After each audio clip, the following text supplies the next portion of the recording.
Just as a reminder, at the end of January 2020, Great Britain left the EU. And since then, the number of EU citizens being turned back at British borders has risen sharply. The stricter approach also affects Germans. Didn't happen to me, but could have.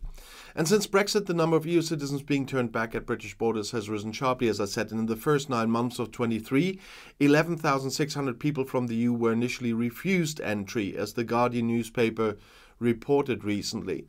Between January and September 2019, there were a little more than 2,200.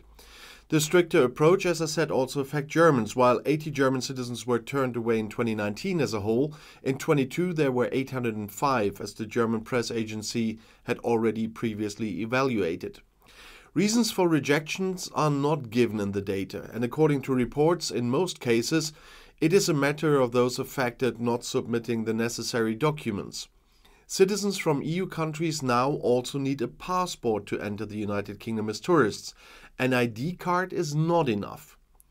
Taking back control of our borders and ending the freedom of movement was a key reason for Brexit. And in 2016, a slim majority of people in the United Kingdom that voted on the day voted for Brexit. The country left the EU at the end of January 2020, and as of January 1st, 2021, Great Britain is no longer a member of the EU Customs Union or the internal market. And since then, EU citizens have needed a visa if they want to live and work in the country. This does not apply to those who had already entered the country by December 31st in 2020.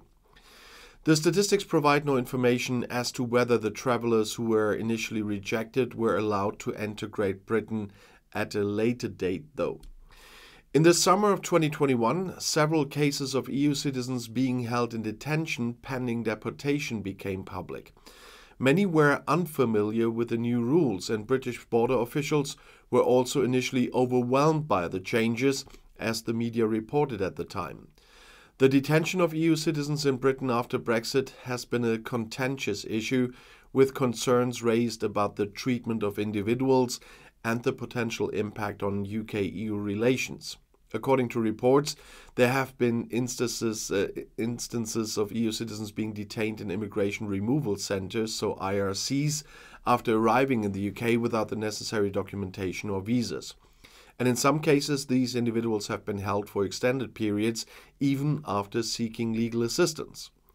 According to the UK government, there were 11,600 EU citizens refused entry to the UK in the first 3 quarters of 2023, compared with those just 2,200 in the same period in 2019. And this represents a 5-fold increase. The number of EU citizens detained in IRCs in the UK has also increased significantly since Brexit. In 2021, there were over 4,000 EU citizens detained in IRCs compared to just over 1,000 in 2019. And EU citizens are being detained in IRCs in the UK for a variety of reasons. Might be the lack of the necessary documentation or visas, because this is the most common reason for EU citizens being detained in IRCs.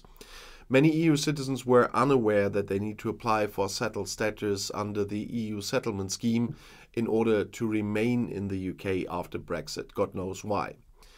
Or there were criminal convictions. EU citizens who have committed criminal offences in the UK may also be detained in IRCs pending deportation.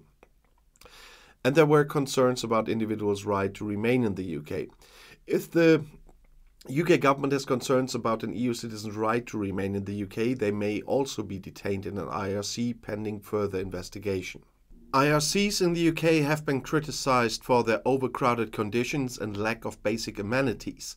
Detainees have also reported being subjected to poor treatment by staff. The detention of EU citizens has been a source of tensions between the UK and the EU. And the EU has called for greater transparency and fairness in this treatment of EU citizens in the UK. And advocacy groups have expressed concern about the conditions in IRCs, which have been described as overcrowded and lacking in basic amenities, as I said. And they have also raised concerns about the lack of transparency in the detention process and the difficulty for detainees in accessing legal representation. The UK government has defended its detention policies, arguing that they are necessary to enforce immigration law and protect the country's borders. However, the issue has been criticized by the European Union, which has called for greater transparency and fairness in the treatment of EU citizens in the UK. The detention of EU citizens has also been the source of tension between the UK and individual EU member states. For instance, in 2021, Spain expressed concern about the detention of several Spanish citizens in the UK, and the Spanish ambassador to the UK raised this issue with British authorities. The detention of EU citizens in Britain after Brexit is, of course, a complex issue with no easy solutions. It's important to consider the perspectives of all parties involved, including the UK government, but also EU citizens and advocacy groups, in order to find a way forward that respects human rights and ensures the fair treatment of all individuals. But talking about Brexit, where do riotous politicians who cause serious damage to their country belong at the end of their careers? Well, we would say to the jungle camp. Into the hell of trash TV, where they have to complete all sorts of humiliating and disgusting rituals together with whining and behaviorally disturbing C&D celebrities. And where the social harmony of a home for difficult-to-educate young people prevails in a small space. This is where the British Nigel Farage, the rabid Brexit supporter and founder of the right-wing populist UKIP party, has now ended up, as you know. A pub politician from the south of England who contributed significantly to the Brexit vote turning out the way it did. What the majority of Brits now regret because they are massively feeling the negative economic effects, and there is nothing going on with global Britain. However, Farage receives £1 million in fees for his appearance in the Australian jungle, for which he also came up with a saying. I've seen so many snakes in the European Parliament that they don't bother me in the jungle. Well spoken, Nigel, old boy. But the snakes were all in your party group.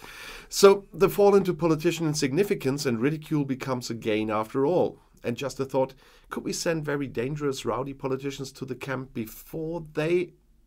Well, at least Brexit was an issue again in the jungle. During his appearance on the British reality TV show I'm a Celebrity, Get Me Out of Here, former UKIP party leader Nigel Farage made another controversial remark about Brexit. He stated, Brexit gave Britain freedom to make a mess of it ourselves, sparking debate among viewers and commentators. And Farage's comment has been interpreted in different ways. Some view it as a light-hearted remark, while others believe it reflects a deeper attitude about Brexit and the UK's future. The statement has also been criticized for being insensitive and potentially harmful, given the ongoing economic and political challenges facing the UK post-Brexit.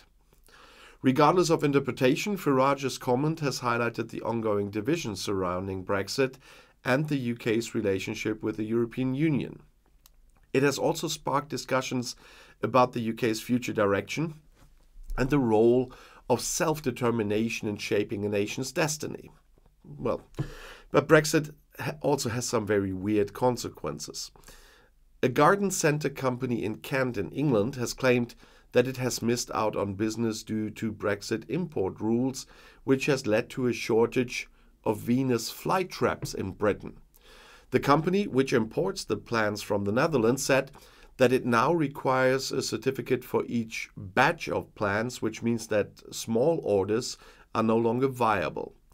And this has come at a time when demand for Venus flytraps is high, following a popular Christmas advert for John Lewis, which featured a giant Venus flytrap causing chaos in a family home. The company's owner said that he has had to turn away customers who were looking to buy Venus flytraps, and that he's now worried that he will not be able to meet demand for the plants in the future. The shortage of Venus flytraps is just one of the many ways in which Brexit is impacting the UK's horticulture industry. Other problems include increased costs and delays due to customs checks and a shortage of labour due to the pandemic and Brexit. The government has said that it is working to help the industry, But many businesses are concerned that the problems will only get worse in the future. So that just leaves me to say, welcome to the Brexit, sir. And if you want to see something else, the next video is right here in the end screen. I'll see you there. I'll be back.